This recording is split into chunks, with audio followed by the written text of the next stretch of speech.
Hello students, welcome back to our channel। आज हम class 7 English reader के chapter 1 the great sacrifice को बहुत ही आसान हिंदी में समझेंगे।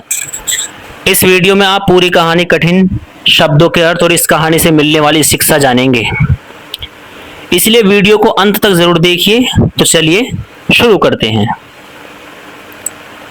क्या आपने कभी किसी को दूसरे की खुशी के लिए अपना सब कुछ त्याग करते देखा है?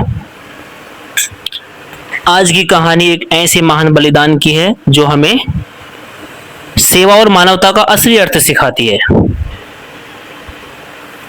अब आइए जानते हैं द ग्रेट सैक्रिफाइस की पूरी कहानी, बिल्कुल आसान हिंदी में। कहानी में एक राजा होता है जो अपने राज्य की प्रजा की भलाई के लिए हमेशा चिंतित रहता है। एक समय ऐसा आता है जब राज्य पर बड़ा संकट आ जाता है, लोगों की जान और सुख शांति खतरे में पड़ जाती है। राजा समझ जाता है कि यदि वह अपने स्वार्थ और सुख का त्याग करेगा तभी उसकी प्रजा बच सकती है, इसलिए वह अपने व्यक्तित्व और लाभ की परवाह किए बिना प्रजा की रक्षा के लिए बड़ा त्याग करता है। राजा के इस महान बलिदान से राज्य के लोग सुरक्षित हो जाते हैं। सभी लोग राजा के साहस, करेजियस, काइंडनेस, दया और निस्वार्थ सेवा की प्रशंसा करते हैं।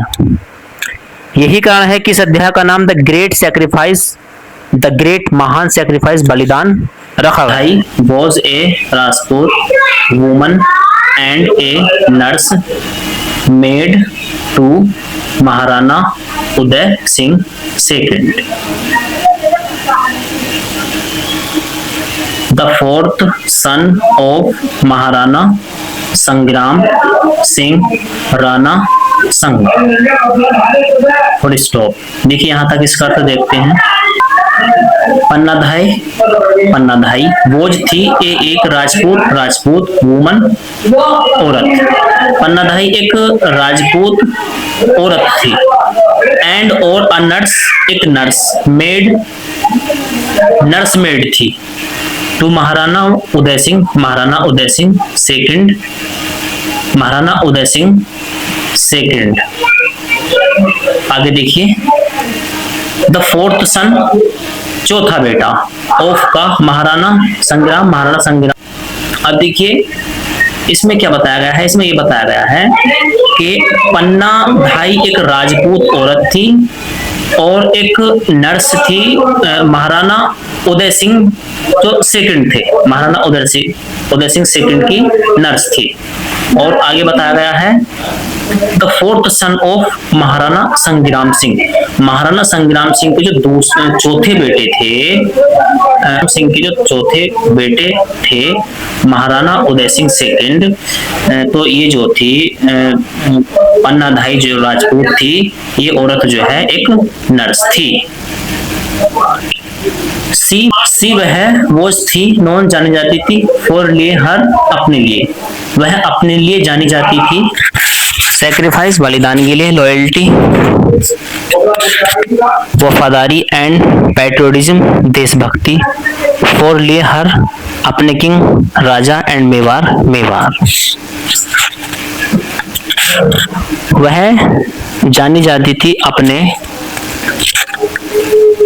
बलिदान, वफादारी और अपने राजा और मेवार के लिए। वह जानी जाती थी बलिदान, लॉयल्टी, वफादारी और पैट्रियोटिज्म देशभक्ति के लिए। राजा और मेवार, राजा जो मेवार के राजा थे उनके लिए जो है वो जानी जाती थी बलिदान के लिए और लॉयल्टी और पैट्रियोटिज्म देशभक्ति के लिए जानी जाती थी। वैन जब राणा संगा द किंग राजा ऑफ के मेवार के डाइड मर गए। जब राणा संगा द राजा मेवार के मर गए थे, हिज उनका सन बेटा, उनका बेटा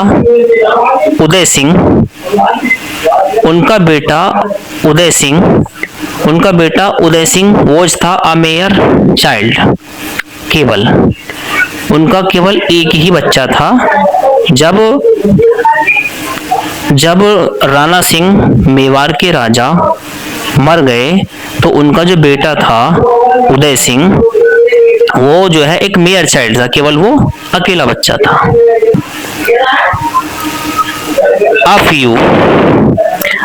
A few months later Rana संगा's death। A few कुछ months महीने, कुछ महीने आफ्टर बाद राणा संगा की डेथ मृत्यु हो गई। कुछ महीने बाद राणा संगा की मृत्यु हो गई। क्वीन रानी करवावती हिज उनकी वाइफ जो पत्नी थी, फेल सीरियसली बीमार हो गई, इल बीमार हो गई, फेल सीरियसली इल बीमार हो गई। जब रानी करवावती बीमार हो गई, when she realized that she was dying, she called Panna her most trusted nurse। देखिए, when जब, she उसने realized किया, that she वह was dying, मतलब उसने जब रियलाइज्ड किया कि अब वो जो है मरेगी या मर जाएगी, तो सी उसने मतलब मरने के लिए जा रही है। अब उसका जो मरने का टाइम है ना, वो अब नज़दीक है। तो when she realized that she was dying, जब उसने रियलाइज्ड किया कि वो जो है अब मरने के लिए जा रही है, मतलब उसे मौत आ रही है अब, सी उसने कोल्ड पुकारा पन्ना को, हर अपना मोस्ट ट्रस्टेड सबसे ज्यादा विश्वास, मोस्ट ट्रस्टेड नर्स। तो उसने जो है पन्ना को पुकारा, उसका जो विश्वास था ना, उस पर सबसे ज्यादा विश्वास था, टू हर साइड, उसकी तरफ। तो ये जो क्वीन थी कर्णावती, ये जब इन्होंने सोच लिया कि अब ये बीमार पड़ गई हैं, और फिर उन्होंने सोचा कि मेरा अंतिम समय आ गया है, अब मुझे जो है डेफिनेटली अब बस मुझे मरना पड़ेगा, तो उन्होंने जो है पन्ना को पुकारा। और पन्ना जो थी ना, पन्ना पर उनको सबसे ज्यादा मोस्ट ट्रस्ट था, सबसे ज्यादा मोस्ट विश्वास था, उनसे ज्यादा विश्वास किसी पर नहीं था, टू हर साइड, उनकी साइड को। Putting the child into Panna's arms, the queen said। Putting रखा the child बच्चा into में, पन्नास की arms बाहों में, the queen रानी ने, said मिस कहा, बच्चे को जो है पन्ना की बाहों में रख दिया, और रानी ने कहा, आगे देखो क्या कहा, पन्ना you know that I am, Panna you तुम लोग जानती हो, दैट की आई मैं एम हूँ, मैं हूँ, अनवेल मैं अब ठीक नहीं हूँ। रानी ने कहा पन्ना से कि जैसे कि तुम जानती हो कि मैं अब ठीक नहीं हूँ। द मोमेंट कुछ ही पल ऑफ माई डेथ मृत्यु के, इज है कमिंग नियर पास है। द मोमेंट पल ऑफ माई डेथ मरने का, इज है कमिंग आ रहा है, नियर नजदीक के पास। उसने कहा कि मृत्यु जो है ना बस पास ही आने वाली है। I am entrusting my little one to, I am entrusting my little one to, मैं एम हूँ एंट्रस्टिंग माई लिटिल छोटा, मतलब एक विश्वास है, वन टू एक पर, योर केयर आपकी देखभाल।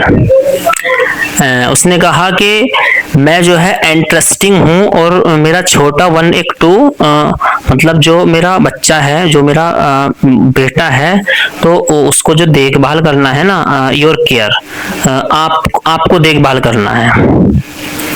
किसने कहा? रानी ने। किससे कहा? पन्ना से। From today he is your child, from से टूडे आज से, ही वह इज है, योर आपका चाइल्ड बच्चा, आज से यह आपका बच्चा है। Please take care of his after I am going, I am gone. Please कृपया टेक केयर ध्यान रखना, ऑफ हिम उनका, आपको इनका ध्यान रखना है। आफ्टर बाद में, आई मैं एम गोन जा रही हूँ, कि अब जैसे ही मैं मर जाऊंगी तो इस मेरे मरने के बाद जो है आपको इसका ध्यान रखना है। ही वह, इज है फ्यूचर, भविष्य, रूलर शासन करेगा, ऑफ मेवार मेवार पर। जो मेवार था तो ये मेवार का जो है ये फ्यूचर है और मेवार पर जो है ये राज करेगा, शासन करेगा। जो बच्चा उसने जो है उसको दिया था पन्ना को। पन्ना कौन थी? पन्ना दाई थी। सी देखो, that no harms comes to him until the comes of right age and is able to rule over Mewar. देखिए, सी देखो, दैट नो हार्म कोई नुकसान, कम्स ना आए, कोई नुकसान नहीं आए, टू हिम उनको, अंटिल जब तक, ही वह, कम्स आते हैं, ऑफ राइट एज मतलब जब तक वो एक सही उम्र में नहीं आ जाते हैं, जब तक कि वो राजकाज नहीं कर लेते हैं, मतलब वो ऐसी एज में जाने चाहिए उसके बाद वो जो है अपने राज्य को संभाल सके, अपने राज्य को संभाल सके। एंड ही इज एबल, और वह एबल टू रूल, अभी मतलब ही is able to rule over Mewar, और जब वे योग्य हो जाएं शासन करने के लिए, राज करने के लिए मेवार पर।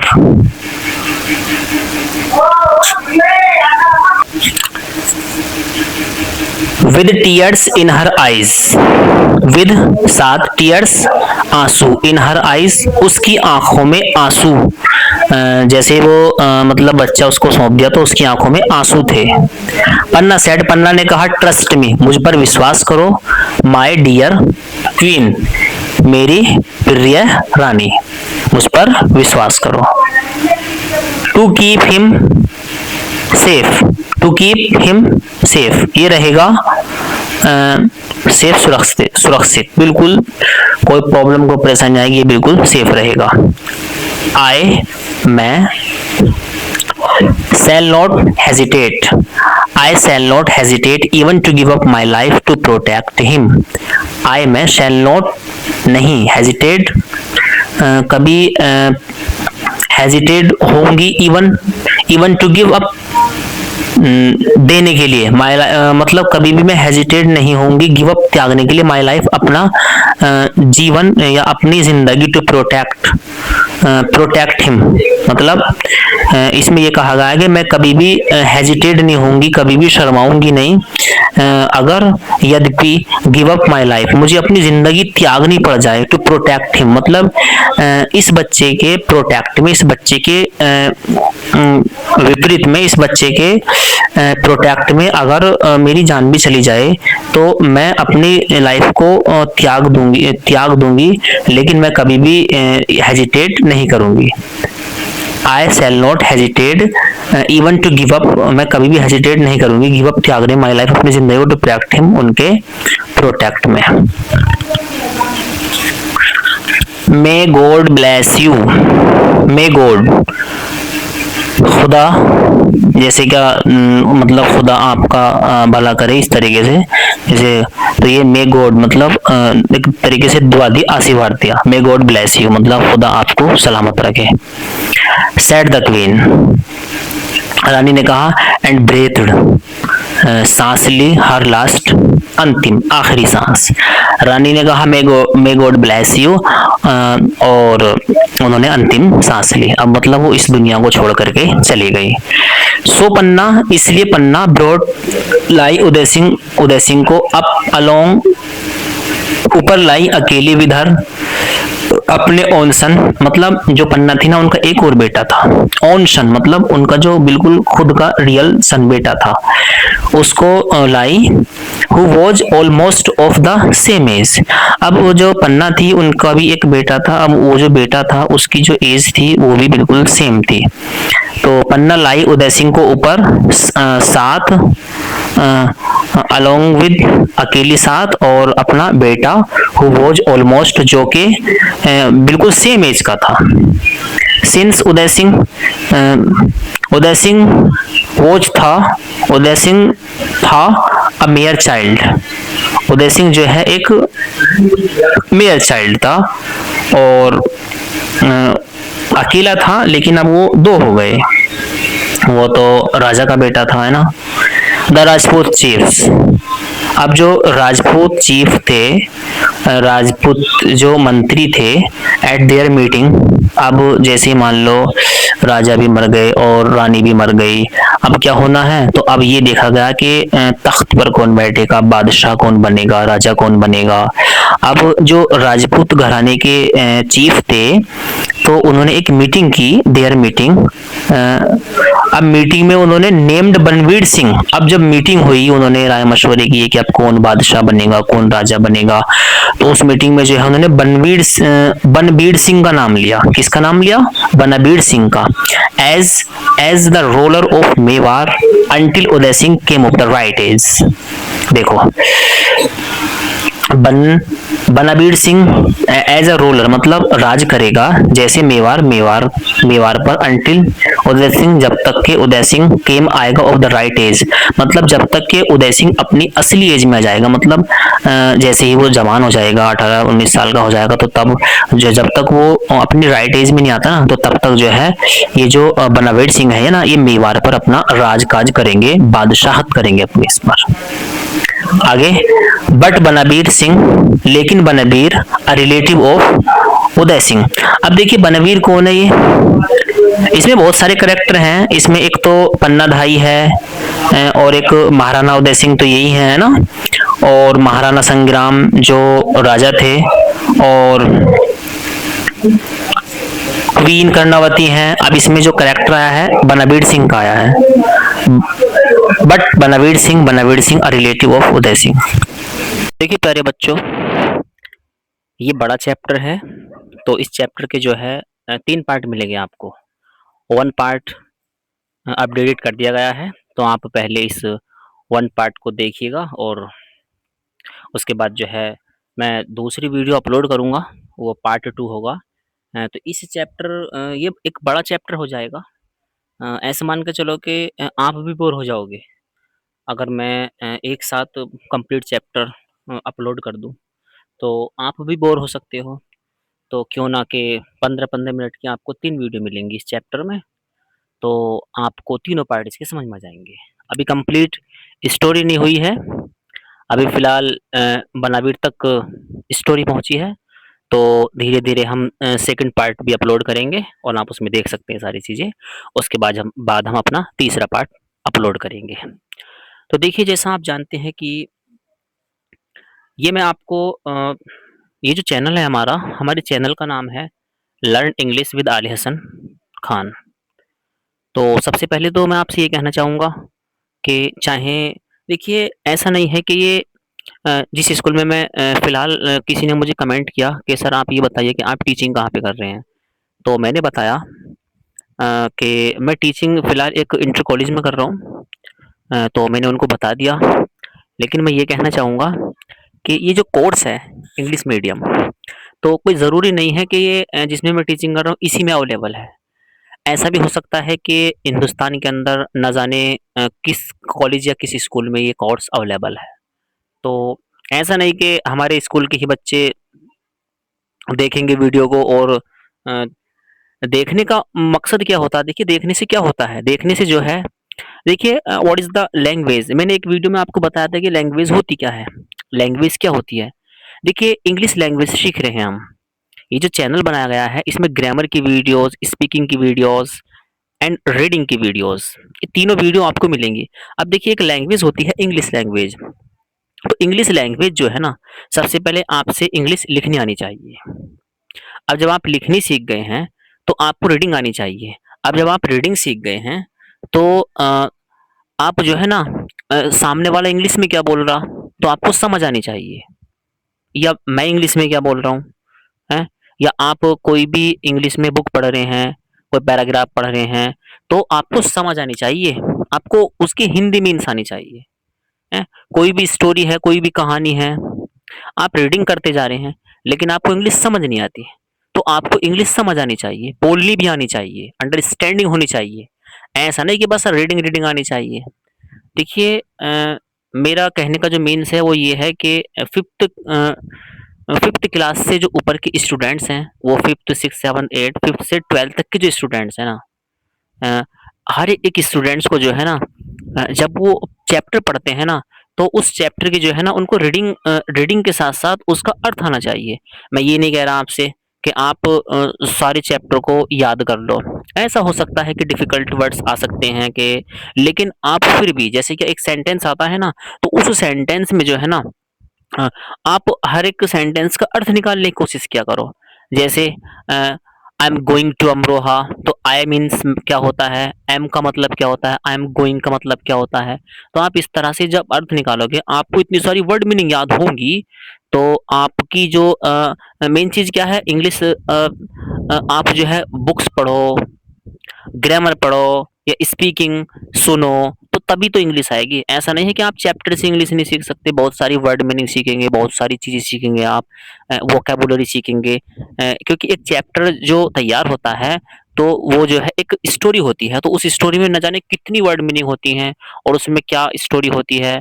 तो इन सारी चीज़ों को देखते हुए देखिए मैंने जो है आपकी हेल्प के लिए आपके लिए एक चैनल बनाया है, लर्न इंग्लिश विद आली हसन खान।